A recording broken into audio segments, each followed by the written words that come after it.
Vamos a empezar con las preguntas de sistémicas del test. En la pregunta número 28 nos dicen: en el síndrome de Alport aparece anosmia, sordera y ageusia, anosmia, ceguera y alopecia, sordera, alteraciones oculares y renales, hiperacusia, anosmia y alteraciones oculares, retraso mental e hiperacusia. Bueno, en este tipo de preguntas en las que conocéis bien la enfermedad, directamente lo que hay que hacer es irse a buscar las cosas que sabemos. Sabemos que provoca sordera, sabemos que provoca alteraciones a nivel ocular y sabemos que provoca afectación renal. Bien, pues la respuesta correcta no tiene más historias, es la 3.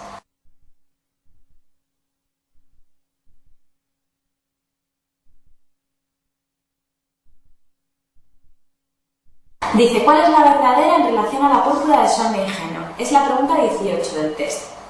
Nos habla de que afecta principalmente a adultos. Bueno, podemos saberlo o podemos no saberlo.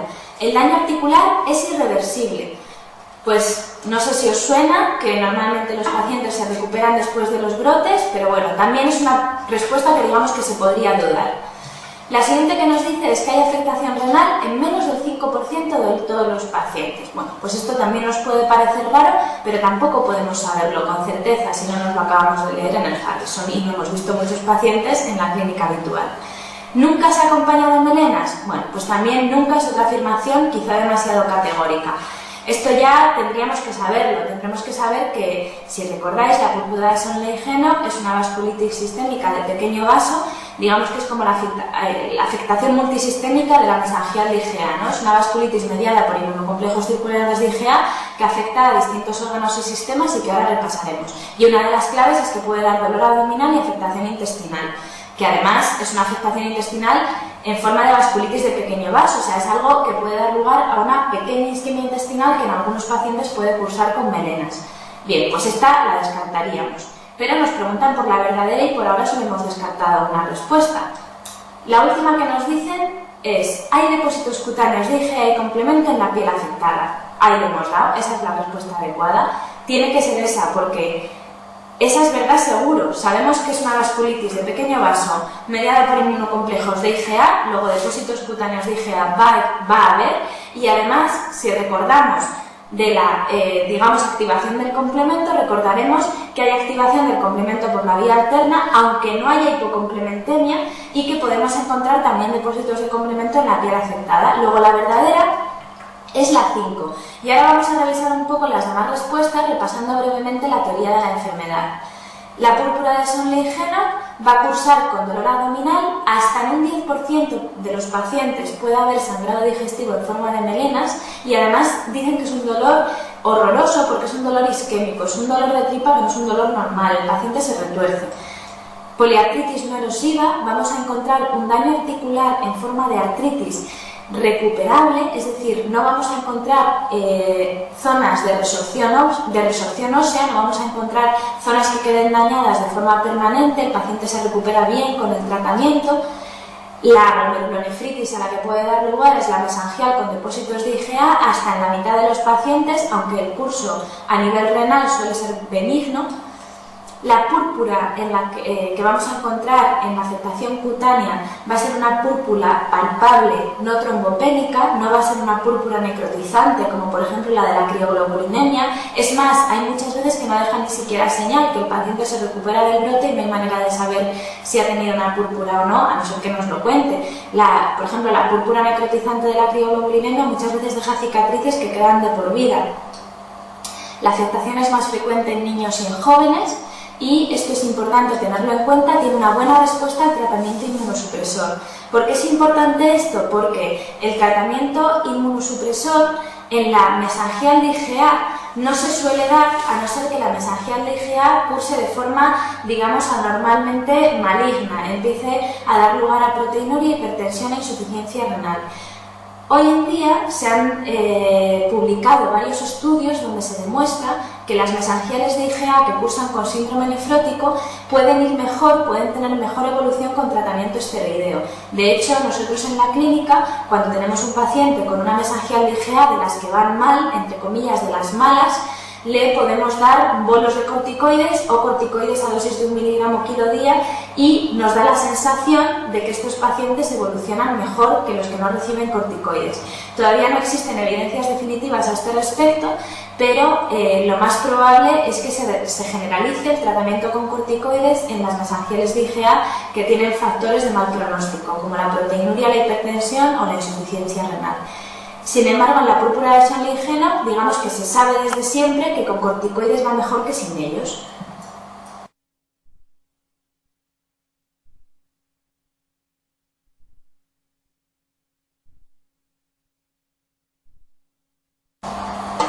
Pregunta número 19 del test y entramos en el bloque de nefropatía diabética.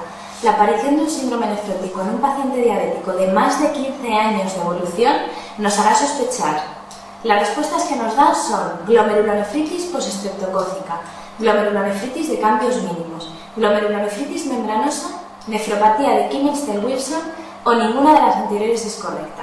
Esta pregunta es una pregunta de test complicada, porque tanto los que hayáis pensado en la 4 como los que hayáis pensado en la 5 podéis llevar razón. Es una pregunta que está puesta, digamos, con fines docentes. Cuando nos preguntan por un síndrome nefrótico en un diabético de muy larga evolución, lo lógico no es pensar que tenga una glomerulonefritis que no tenga nada que ver con la diabetes. Lo lógico es pensar que tiene una afectación derivada de la diabetes. Los que habéis contestado a la 4, nefropatía de Kimmel-Stell-Wilson, porque pensáis que es una enfermedad típica de un síndrome nefrótico diabético, de un paciente que tenga una nefropatía diabética nodular, bien contestada. Los que hayáis contestado a la 5 porque estáis pensando que lo más frecuente es que el paciente tenga una nefropatía diabética difusa, también habéis contestado bien, sería realmente lo más frecuente.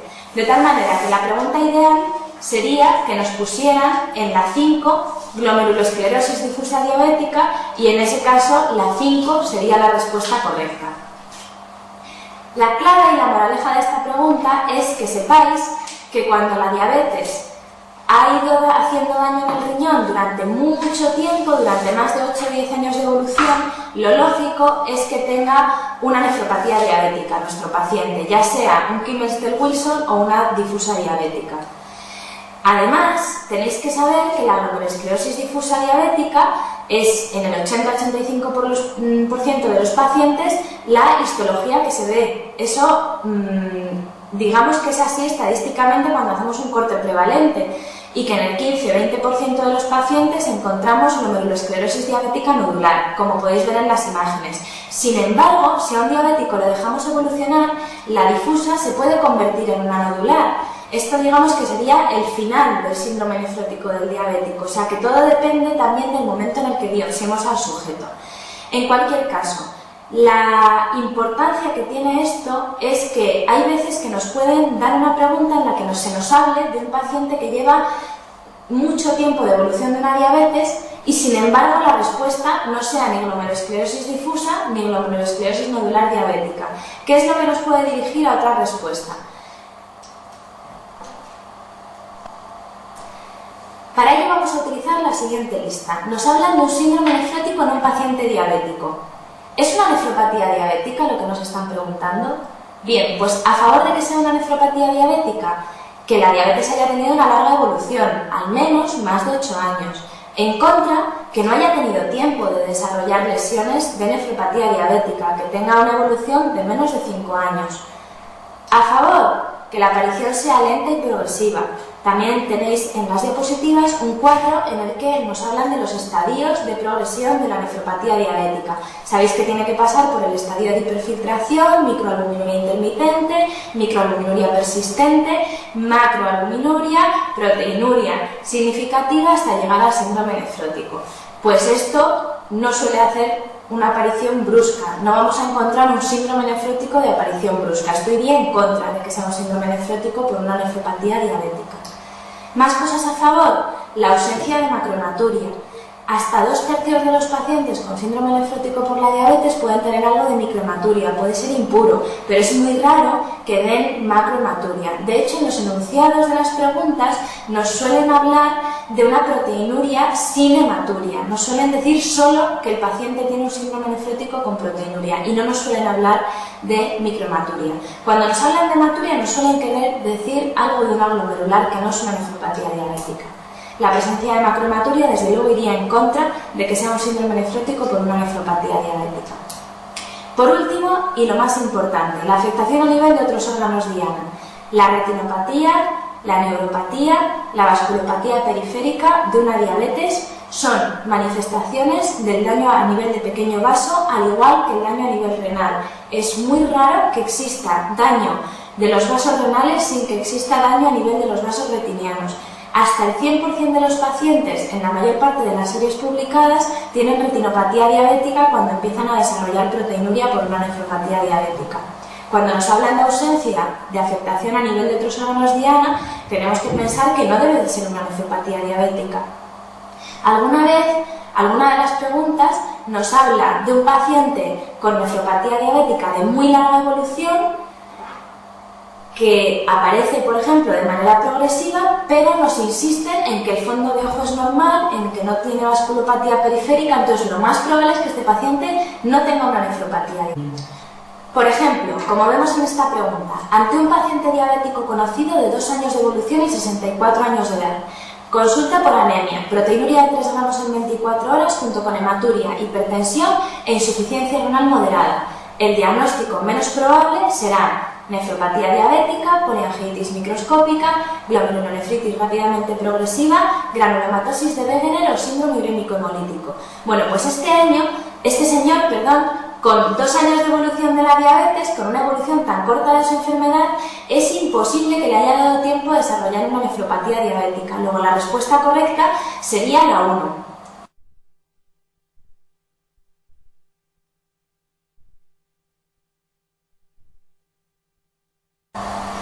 Y otra pregunta importante que tenemos que saber, ¿quién desarrolla más nefropatía diabética? ¿Los diabéticos de tipo 1 o los diabéticos de tipo 2? Bueno, pues si les dejamos tiempo suficiente, los dos por igual, aproximadamente a los 20 años de evolución de la enfermedad, un 35% de los diabéticos, tanto de tipo 1 como de tipo 2, desarrollarán la nefropatía diabética. Cuidado con esto porque existe una tendencia generalizada a pensar que los de tipo 1 desarrollan más nefropatía diabética. Eso es porque los diagnosticamos antes y viven durante más tiempo, pero si hacemos un corte a los 10 años o los 20 años de evolución de la enfermedad, va a ser el mismo porcentaje tanto en unos como en otros. De lo que va a depender no es del tipo de diabetes que tengamos, sino del control glucémico del paciente, además de otros factores. Ha salido una serie publicada recientemente donde se ve que hasta el 45% de los pacientes con mal control glucémico, con hemoglobinas glicosiladas por encima de 7,5%, desarrollan nefropatía diabética a los 20 años de enfermedad. Sin embargo, tan solo el 25% de los pacientes con glicosiladas por debajo de ese nivel desarrollan nefropatía diabética a los 20 años cuando tienen buen control de la glucemia. Por tanto, el control estricto de la glucemia, la hipertensión y la proteinuria enlentecen la progresión de la nefropatía diabética. Todos hemos dado por hecho siempre que el control estricto de la proteinuria y la hipertensión enlentecen la progresión de la nefropatía diabética. Sobre la glucemia existían más controversias, pues ya tenemos evidencias suficientes como para decir que cuando un paciente ha desarrollado insuficiencia renal por la diabetes, hay que seguir insistiendo en el control glucémico, no solo por la afectación a nivel de otros órganos diana, sino porque también va a progresar más lentamente la insuficiencia renal del sujeto. Además, el uso de IECAS y de bloqueantes del sistema renin-angiotensina-aldosterona, tanto IECAS como ARA2, va a permitir no solo enlentecer la progresión, sino que podemos regresar a estadios más precoces, como por ejemplo de macroalbuminuria a microalbuminuria.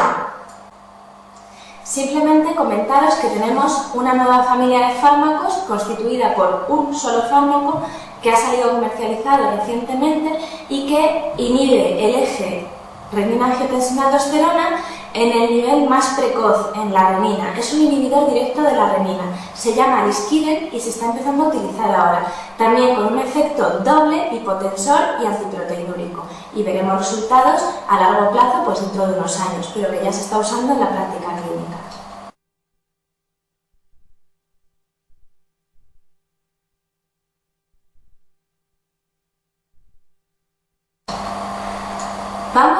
con otro tema. Pregunta 22 del test. Varón de 26 años que consulta con un episodio de hemoptisis. En la analítica destaca una creatinina sérica de 3 miligramos de cilitro y la presencia de micronaturia.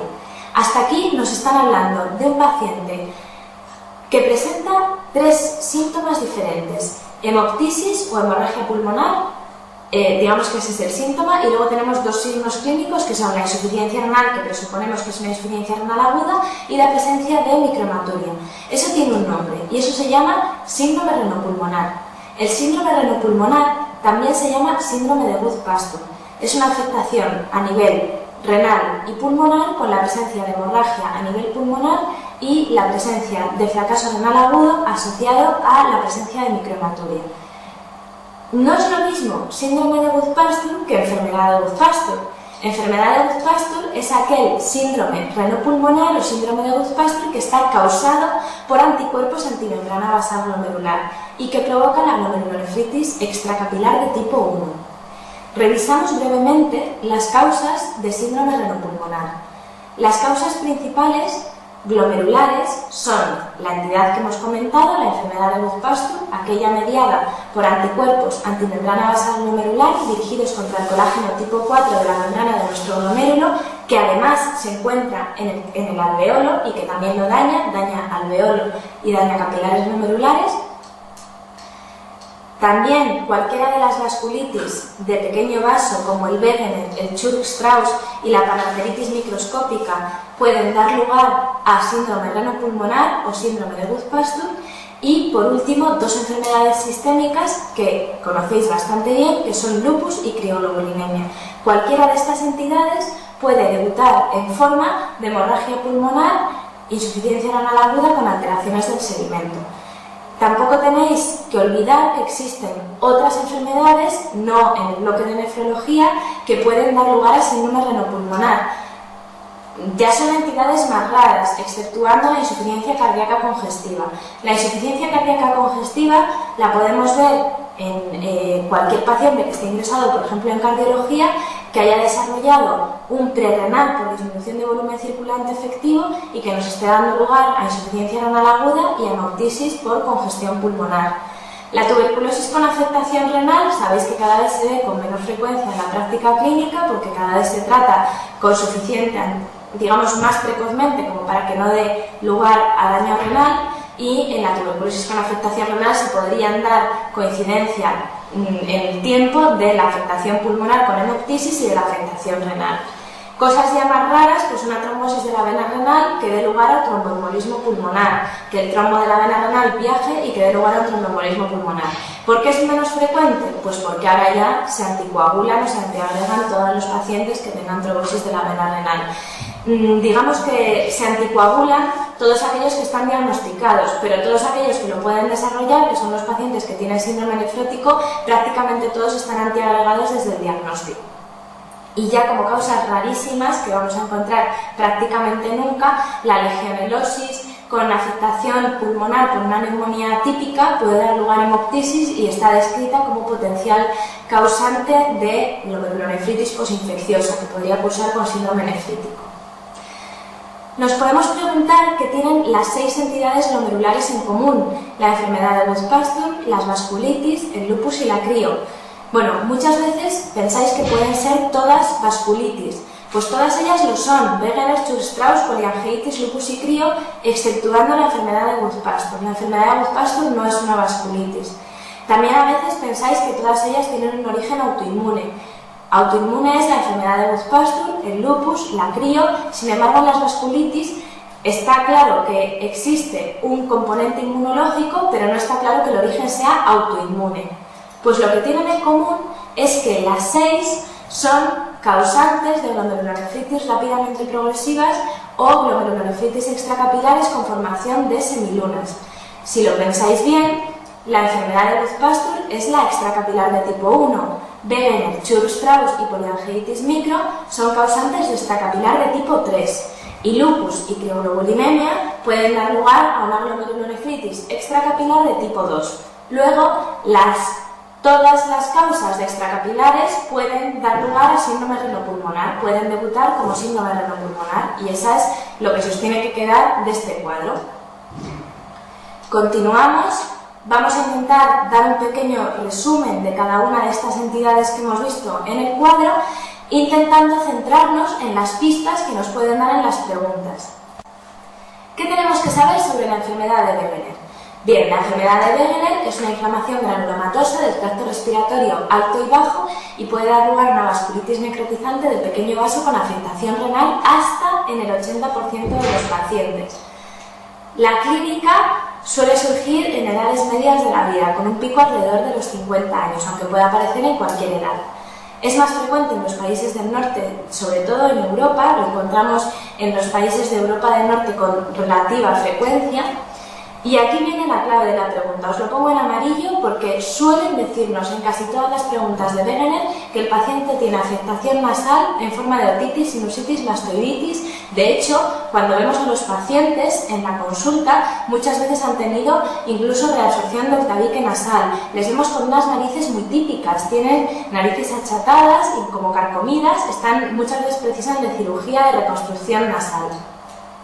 Afectación pulmonar que puede llevar a la hemorragia pulmonar, dando lugar a la presencia de infiltrados cavitados. Lo de los infiltrados cavitados es una pista buenísima, es una pista fundamental. ¿Por qué? Porque son unos infiltrados muy típicos y diferentes a los que aparecen en la enfermedad de Churg-Strauss.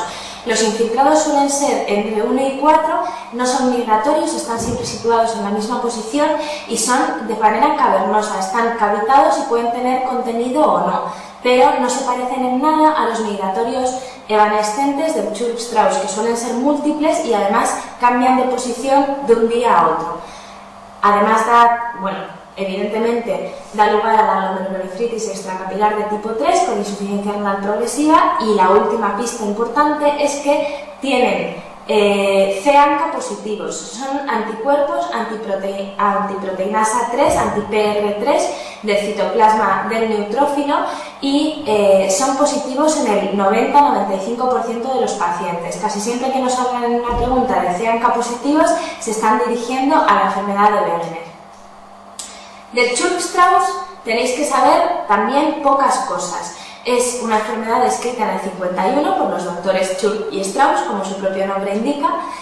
Nos va a dar lugar a una eosinofilia periférica importante. Hay solo 3 enfermedades en el bloque de nefrología que cursen con eosinofilia periférica.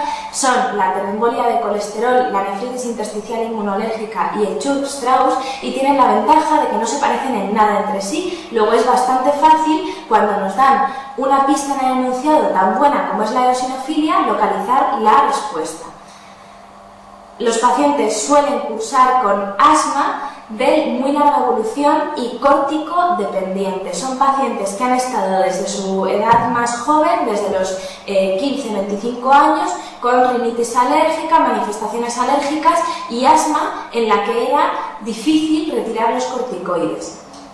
La edad media de comienzo del asma es los 35 años, un asma fetén, hasta 30 años después no desarrollan el resto de los síntomas. Lo que os decía, son pacientes que en edades jóvenes de la vida empiezan con síntomas respiratorios, a veces incluso antes de ser diagnosticados de asma fetén, son pacientes que refieren infecciones respiratorias todos los años desde que son chiquititos, y luego no empiezan a desarrollar los otros síntomas de la vasculitis hasta muchísimos años después. Frecuentemente tiene neuropatía periférica asociada, puede desarrollar también una extracapilar de tipo 3, y luego respecto a los otros signos y síntomas, yo tan solo me fijaría en las pistas clave, los infiltrados pulmonares, migratorios, evanescentes y múltiples. También puede haber afectación cerebral, esto es importante. Cuando hay afectación a nivel del sistema nervioso central, es mucho más frecuente que se trate de un Churg-Strauss que de cualquier otra vasculitis, exceptuando la afectación del lupus. En el lupus también puede existir afectación cerebral. Suele positivizar los p-ANCA, los anti-MPO, aunque esto no es una pista tan buena como en el Wegener. En el Wegener, cuando nos hablan de los p-ANCA, es casi seguro que nos están hablando de un Wegener. Sin embargo, en el Churg-Strauss no siempre vemos los p-ANCA, de hecho podemos encontrar en algunos pocos Churg-Strauss positividad de c-ANCA, incluso hay Churg-Strauss que son ANCA negativos. Por tanto, no sería una pista buena. Quedaros con la eosinofilia, el asma, los infiltrados pulmonares y, en última instancia, recordad la afectación a nivel cerebral y la neuropatía periférica. De la poliangeitis microscópica pues de ella también tenemos que saber pocas cosas para poder localizarla. Es la vasculitis del anciano, mucho más frecuente en pacientes de más de 65 años, especialmente pacientes de más de 65 años con hipertensión arterial. Lo demás, bueno, si nos hablan de un paciente joven y nos dicen que está consumiendo drogas de diseño, también debemos de pensar en una poliangeitis microscópica. Pero lo más frecuente es que nos hablen de un paciente anciano e hipertenso. Y lo demás nos puede dar lugar a confusión. Digamos que todos los demás síntomas a nivel sistémico pueden ser comunes al resto de las vasculitis. Luego, no nos están diciendo que el diagnóstico específico sea una poliangeitis microscópica, pero siempre que nos hablen del anciano hipertenso debemos de pensar en ella. En resumen, Wegener, sinusitis, mastoiditis, otitis, afectación a nivel de vías respiratorias superiores con infiltrados pulmonares cavitados que pueden estar o no llenos de contenido. En el caso de Churg-Strauss, asma, eosinofilia, infiltrados pulmonares evanescentes, migratorios y algodonosos. En el caso de la poliangeitis microscópica, vasculitis del anciano hipertenso. Con eso será fácil localizarlas. Recordad esas cosas y se ancla en el Wegener.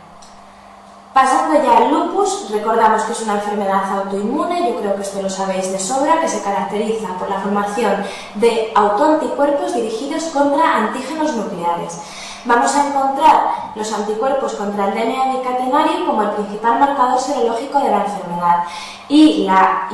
Digamos que en el lupus la enfermedad puede afectar a múltiples órganos y sistemas y además la gravedad y la severidad pueden ser muy variable dependiendo de la paciente. Y digo la paciente porque es muchísimo más frecuente en mujeres, en una relación que puede llegar a ser de 9 a 1 frente a los hombres en la edad más frecuente de aparición, que es entre los 20 y los 40 años. ¿Por qué es importante esto? Pues porque casi siempre nos van a preguntar por una mujer, aunque la relación es menor en edades más extremas de la vida. Y nos van a preguntar por una mujer con el complemento bajo. El complemento se activa en el lupus por la vía clásica. Vamos a encontrar descenso de C3 y de C4 a nivel de la sangre. Precisamente porque el lupus es una enfermedad muy heterogénea y va a cursar de manera diferente en las pacientes, nos suelen dar una serie de signos o síntomas que son criterios de lupus para que sumando 4 de ellos podamos diagnosticar la enfermedad en el enunciado. Es decir, que lo que nos suelen pedir es localizar la enfermedad, es diagnosticarla. Para ello podamos usar un acrónimo que es el siguiente. Es un safari con todas las letras del acrónimo, nos va diciendo una por una cuáles son los distintos criterios de lupus. La E es de eritema facial o eritema malar típico de alas de mariposa que surge cuando las pacientes se exponen a la luz solar. La S, la afectación de serosas, pleuritis y pericarditis. La U, la aparición de úlceras orales, sobre todo en la zona interna de la mucosa bucal. La N de afectación neurológica, esto es importante porque si recordáis lo que hablábamos de Churg-Strauss y lupus son las únicas vasculitis que típicamente dan afectación a nivel del sistema nervioso central. Pero para que sea criterio de lupus tiene que haber convulsiones o psicosis lúpica. La S, afectación de la sangre, cursando habitualmente con pancitopenia, trombopenia, leucopenia y anemia, aunque cuando el lupus da lugar a anemia hemolítica microangiopática puede existir anemia y trombopenia sin haber leucopenia. Y en este caso también sería criterio de lupus. La A de artritis poliarticular. No vale con tener artralgias, no es solo que te duelan las articulaciones, tiene que existir signos y síntomas de artritis, impotencia funcional, dolor, calor y edema. La F de fotosensibilidad. La A habla de la aparición de ANAS positivos. La R, la afectación a nivel renal, y esta es muy importante porque va a ser la que marca el pronóstico. De hecho, toda afectación renal en el lupus debe de ser biopsiada, aunque solo encontremos alteraciones del sedimento, aunque no exista insuficiencia renal aparente y no haya proteinuria, aunque no veamos un daño severo, debemos de biopsiar a la paciente cuando hay signos de daño a nivel renal, es decir, hematuria o proteinuria o ambas. ¿Por qué? Primero porque va a depender de ello el tratamiento que le demos al paciente en muchos casos. Vamos a encontrar, hay una especie de disociación clínico-patológica, algunas veces clínico-anatomopatológica en el lupus. Podemos encontrar una paciente con poco daño renal en la analítica, poca hipertensión, poca proteinuria, que sin embargo en la biopsia tenga daño severo, daño irreversible. Veamos muchas áreas de fibrosis, glomérulos esclerosados y, digamos, entre comillas, poco que tratar. Sin embargo, podemos biopsiar a una paciente que aparentemente tenga un daño severísimo, con insuficiencia renal importante, con un síndrome nefrótico, y de repente veamos en la biopsia un gran porcentaje de semilunas epiteliales. Pues no va a parecerse en nada el tratamiento que hagamos en una paciente con el tratamiento que hagamos en la otra. ¿Por qué? Porque las semilunas epiteliales son reversibles y ahí es donde vamos a aplicar un tratamiento inmunosupresor serio. Sin embargo, si hay poco que tratar, si hay mucho daño irreversible, a lo mejor vamos a ser menos agresivos con esa paciente. Además, hay que tener en cuenta que los fármacos que se utilizan en la terapia de la nefritis lúpica pueden tener efectos secundarios muy severos, como por ejemplo la esterilidad a la que puede dar lugar la ciclofosfamida, y no olvidemos que se suele tratar de pacientes jóvenes y de sexo femenino. Y por último la I, de afectación analítica inmunológica, donde se reúnen un conjunto de autoanticuerpos como el anti-RO, el anti-LA, el anti-DNA de doble cadena, el antifosfolípido. Cualquiera de ellos puede completar el diagnóstico de lupus. Aquí os dejo una diapositiva, aunque aparece en los manuales, de la clasificación de la nefritis lúpica. Digamos que es muy importante clasificarla para ver el grado de daño, pero además en cada una de las clases o estadios hay que ver qué porcentaje de daño irreversible hay, lo que hablábamos. En la clase 1, glomérulos normales, casi nunca se hace biopsia en este estadio. Clase 2, alteraciones mesangiales, la glomerulonefritis mesangial lúpica. Clase 3, proliferativa focal. Clase 4, proliferativa difusa. Estas son las más frecuentemente biopsiadas, donde solemos hacer tratamientos más agresivos. La clase 5 es la glomerulonefritis membranosa, y la clase 6, lógicamente la de peor pronóstico, es cuando ya existe una glomerulosclerosis generalizada severa. Aquí tenéis una diapositiva donde podemos ver proliferación endocapilar, depósitos subendoteliales, sería una clase 4. Y lo más importante, y aquí es donde nos centramos, en el lupus normalmente se pregunta o por el diagnóstico o por el tratamiento. Y el tratamiento ha cambiado razonablemente en los últimos años, de tal forma que ahora mismo el tratamiento de inducción se debe hacer con bolos de metilprednisolona, y se puede utilizar tanto la ciclofosfamida, que ha sido el tratamiento clásico de inducción, como el micofenolato.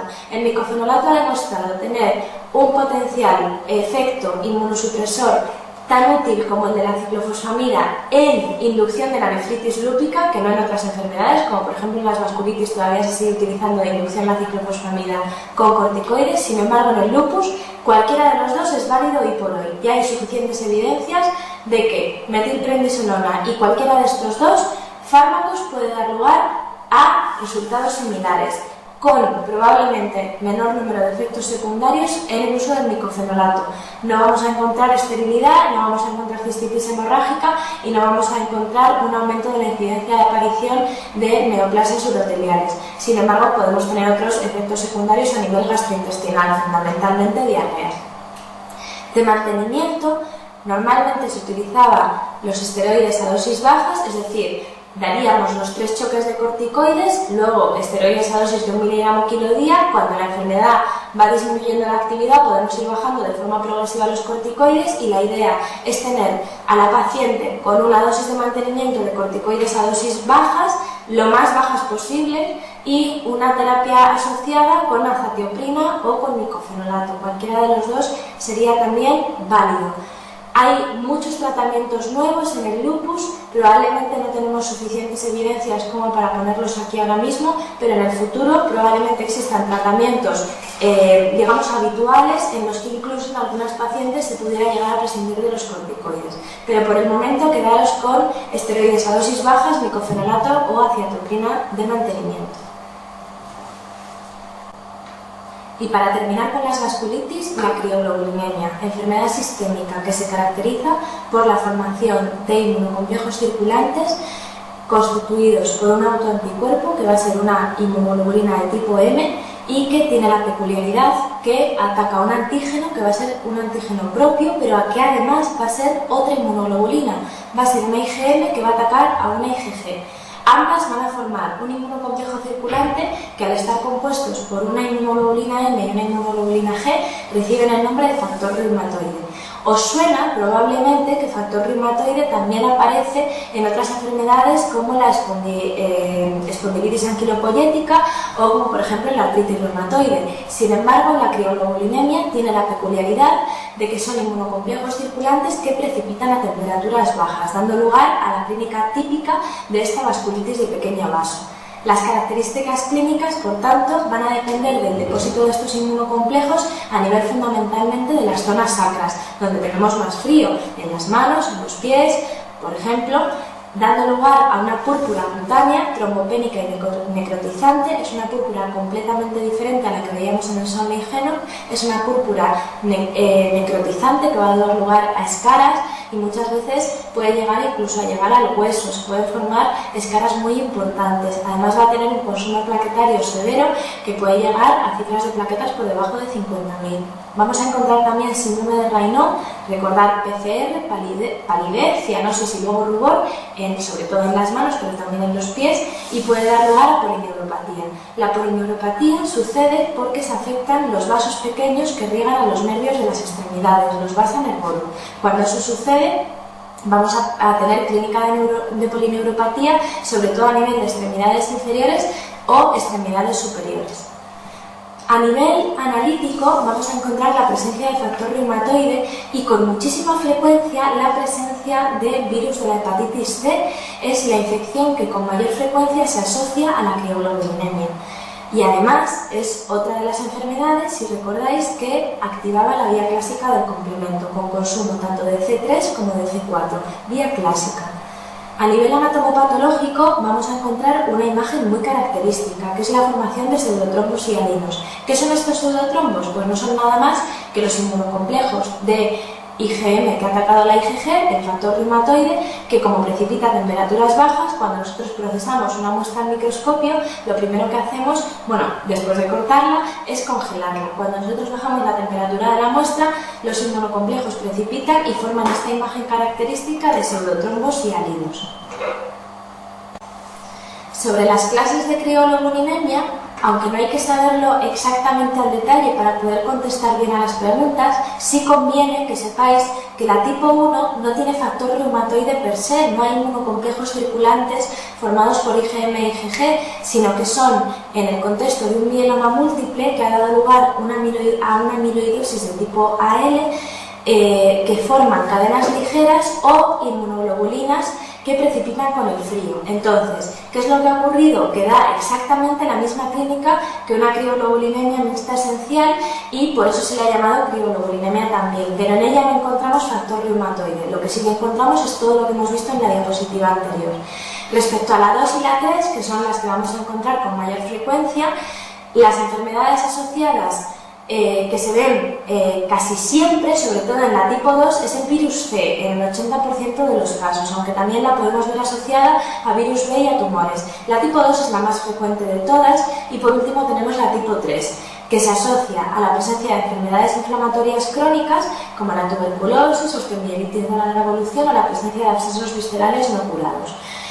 ¿Cuál es la diferencia entre ellas dos? Bien, pues la diferencia es pequeña. La clínica, la presencia de pseudotrombos hialinos a nivel anatomopatológico, la clínica y la analítica pueden ser similares en las dos, pero en la tipo 2 vamos a encontrar un solo clon de IgM, o sea, una IgM monoclonal que ataca a muchas IgGs distintas, es decir, uno contra muchos, una IgM monoclonal que ataca a una IgG policlonal, a muchos clones diferentes de IgG. Sin embargo, en la tipo 3 vamos a encontrar muchas IgMs diferentes que atacan a muchas IgGs diferentes, una especie de todos contra todos, y puede tener mayor afectación y puede ser de mayor gravedad. Pregunta 22 del test. Un varón de 26 años de edad consulta por un episodio de hemoptisis. Si recordáis, es la pregunta que habíamos dejado pendiente antes de ver las vasculitis. En la analítica destaca una creatinina sérica de 3 miligramos decilitro y la presencia de micromaturia. Hasta aquí habíamos decidido que nuestro paciente tenía un síndrome renopulmonar. Ahora vamos a ver si somos capaces de contestar a la pregunta con una de las 6 posibilidades de las extracapilares de tipo 1, 2 o 3 que dan lugar al síndrome renopulmonar. Nos dicen, en la radiografía de tórax se objetiva la presencia de infiltrados pulmonares en las bases y derrame pleural derecho. ¿Nos dicen cómo son los infiltrados pulmonares? No, no nos dicen nada, nos dicen que los tienen. La cifra de complemento, la cifra de C3, es de 15, bajísimo. ¿En qué entidad pensaría? Enfermedad de Busch-Pasteur, enfermedad de Wegener, lupus eritematoso sistémico, PAN clásica y por último nos dicen PAN microscópica. Exceptuando la PAN clásica, que no suele dar afectación renopulmonar, las otras 4 son potencialmente causantes de síndrome renopulmonar y sin embargo nos da igual casi todo lo que nos dicen en el enunciado. ¿Por qué? Porque una vez más nos hablan de hipocomplementemia y una vez más nos dan 4 respuestas que mantienen la cifra de complemento normal y solo una entidad que puede dar hipocomplementemia. Es el lupus eritematoso sistémico. Es decir, que realmente para contestar a esta pregunta no había que saberse todo lo anterior de las vasculitis.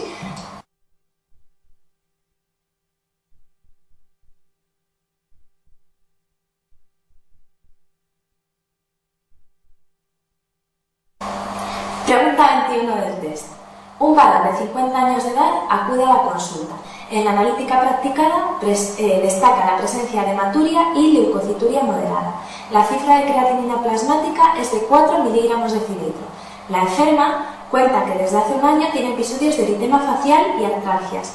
Las cifras de complemento sérico son de C3 de 30 miligramos decilitro y C4 de 10 miligramos decilitro. ¿En qué entidad pensaría? Bueno, hemos puesto esta pregunta porque tiene una peculiaridad muy importante en el enunciado. Las respuestas que nos dan son nefropatía de Berger, panarteritis nodosa, enfermedad de Liebowitz, nefropatía lúpica o hialinosis focalis segmentaria. Aunque veis que la paciente reúne criterios de lupus en el enunciado, lo más característico de esta pregunta es el cambio de sexo a lo largo del enunciado. Empiezan diciéndonos que es un varón y terminan diciéndonos que es una enferma. Al principio pensamos modificarla, pero luego vimos que era muy típica la mentalidad del que pone la pregunta de quieren preguntarte por un varón, pero el lupus es una enfermedad de mujeres y al final se convierte en una mujer. Bien, pues sí, es una enfermedad por nefropatía lúpica, es una nefropatía lúpica. Si tenéis curiosidad, la enfermedad de Liebowitz es una neumonitis descamativa que se asocia a la exposición, me parece que es de sílice y asbesto. Y la respuesta es la 4.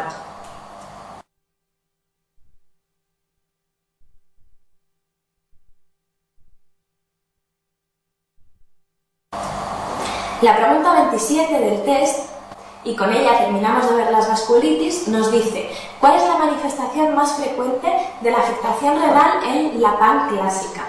Proteinuria en rango nefrótico, síndrome nefrítico, hipertensión arterial vasculorenal, insuficiencia renal aguda o hematuria macroscópica. Hemos hablado de todas las vasculitis de pequeño vaso y la panarteritis nodosa es una vasculitis de vaso de mediano calibre. Recordad que la afectación más típica es la afectación aneurismática o pseudoaneurismática de las arterias renales que quedan por una imagen típica rosariana que puede dar lugar a zonas de estenosis que provoquen una hipertensión vasculorenal, como si de una estenosis normal de la arteria renal se tratase. Pues la contestación correcta es la respuesta 3, hipertensión arterial vasculorenal.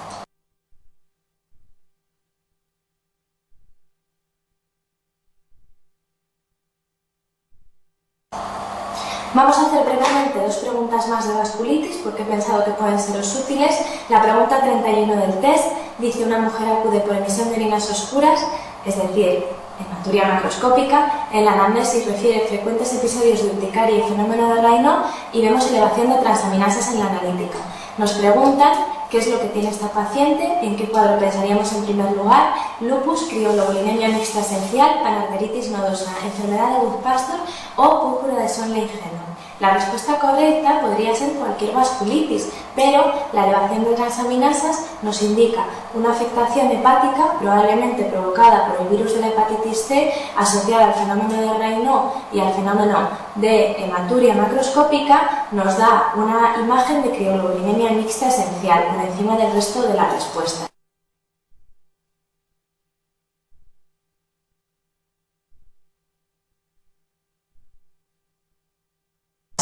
Y por último, la pregunta 32 del test: varón de 70 años con hematuria y proteinuria, alteraciones del sedimento, títulos altos de CANCA y la presencia de infiltrados cavitados en la placa de tórax, es decir, una vasculitis de Wegener. Nos dice que qué debemos de hacer con este paciente: biopsia pulmonar, biopsia renal, tratamiento empírico con corticoides y ciclofosfamida, plasmaféresis o gamma-globulina intravenosa. He puesto esta pregunta porque me parece interesante. Creo que os contaron detenidamente el tratamiento de las vasculitis en primera vuelta y todos contestaríais sin dudarlo que la respuesta correcta es la 3, tratamiento empírico con corticoides y ciclofosfamida. Sin embargo, quiero hacer el comentario de que si en este enunciado nos hablaran de hemorragia pulmonar, la respuesta correcta sería tratamiento empírico con corticoides, ciclofosfamida y plasmaféresis. Es solo un recordatorio de que cualquiera de las vasculitis, cuando cursan con síndrome renopulmonar y asocian hemorragia pulmonar, se ha visto que en las vasculitis el pronóstico es mejor cuando, además del tratamiento inmunosupresor, damos plasmaféresis. Además, la biopsia renal estaría indicada, aunque normalmente no biopsiamos a los pacientes por lo malitos que están, digamos que porque tienen más riesgos que beneficio en la biopsia, pero habría que hacerla de forma aplazada en cuanto fuera posible para saber cuánto grado de daño irreversible vamos a encontrar y cómo vamos a enfocar el tratamiento en los próximos meses.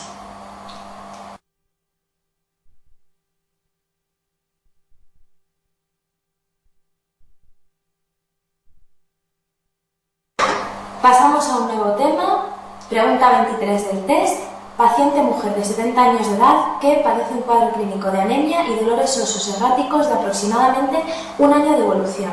La cifra de creatinina es de 2 miligramos decilitro, una insuficiencia renal moderada, y en la analítica vemos la presencia de un pico de gamma-globulina monoclonal, que además le biopsian la médula ósea y le diagnostican de mieloma múltiple, es decir, que no nos ofrece ninguna duda el diagnóstico. Esta mujer tiene un mieloma múltiple y nos dicen que en el análisis de orina existe una proteinuria rica en albúmina de 3 gramos al día, síndrome nefrótico. ¿Cuál de las siguientes afirmaciones es correcta? Las respuestas que nos dan es: tiene un síndrome de Fanconi, ha desarrollado una vasculitis, padece un mieloma de Bence-Jones, padece un cuadro de amiloidosis y, por último, padece un síndrome de hiperviscosidad. La respuesta correcta debe de ser enfocada por la presencia de una proteinuria nefrótica. Es decir, lo que realmente nos están preguntando en esta pregunta es: ¿qué tiene una paciente diagnosticada de mieloma múltiple que desarrolla un síndrome nefrótica? Y la respuesta correcta es que tiene una amiloidosis. La única pega de esta pregunta es que la evolución es corta. Un año de evolución en realidad es poco para desarrollar una amiloidosis, pero nos dan el síndrome nefrótico. Lo demás tampoco tendría demasiado sentido. Un síndrome de Fanconi sabéis que es todo uria, glucosuria, fosfaturia, minoxiduria, eso no nos lo dicen. Ha desarrollado una vasculitis, no nos dan ningún signo ni síntoma de vasculitis. Padece un mieloma de Bence-Jones, sabéis que eso es a expensas de cadenas ligeras, no sería una proteinuria rica en albúmina. Y por último, padece un síndrome de hiperviscosidad, eso sí que no tiene ningún sentido, no nos están dando ninguna clínica, por ejemplo, a nivel del sistema nervioso central, ni tampoco nos están dando las cifras de proteínas totales ni la cifra de cadenas ligeras en sangre.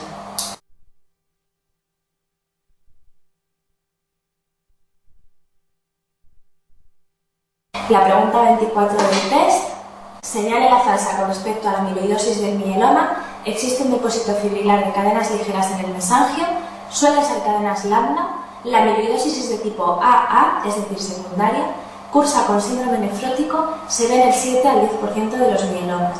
Esta es una pregunta de esas en las que podemos dudar bastantes de las respuestas. Quizá os suene, digamos, a cosas muy específicas, lo del depósito fibrilar, las cadenas lambda, el 7 al 10%, los porcentajes, pero lo que no podéis no saber es que la amiloidosis que se asocia al mieloma múltiple es de tipo AL, la primaria y la del mieloma múltiple se llaman AL.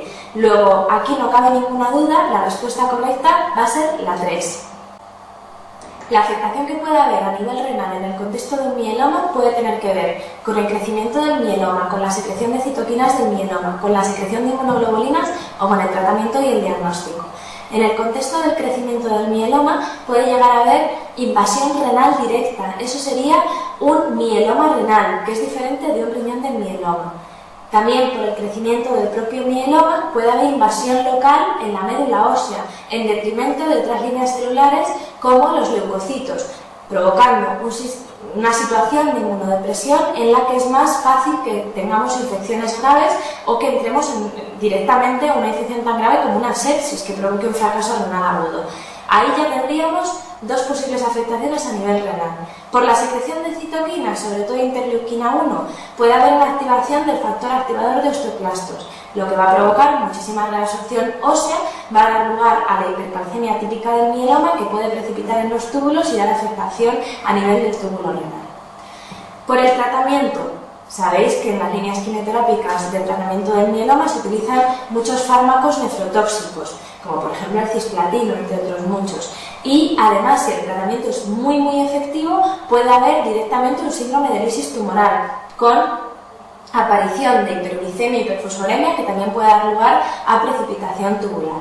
Y por último, en relación con la secreción de citoquinas, antes de ser filtradas en el glomérulo, podemos encontrar enfermedad de cadenas ligeras, enfermedad de cadenas pesadas, ambas dan lugar a depósito o de cadenas ligeras o de cadenas pesadas en el glomérulo y dan lugar a síndrome nefrótico, y en mielomas de larga evolución, cuando se forma depósito de amiloide, también síndrome nefrótico por amiloidosis. Lo más frecuente cuando nos preguntan por el síndrome nefrótico en el mieloma es que sea una amiloidosis, aunque también puede ser una enfermedad de cadenas ligeras o una enfermedad de cadenas pesadas.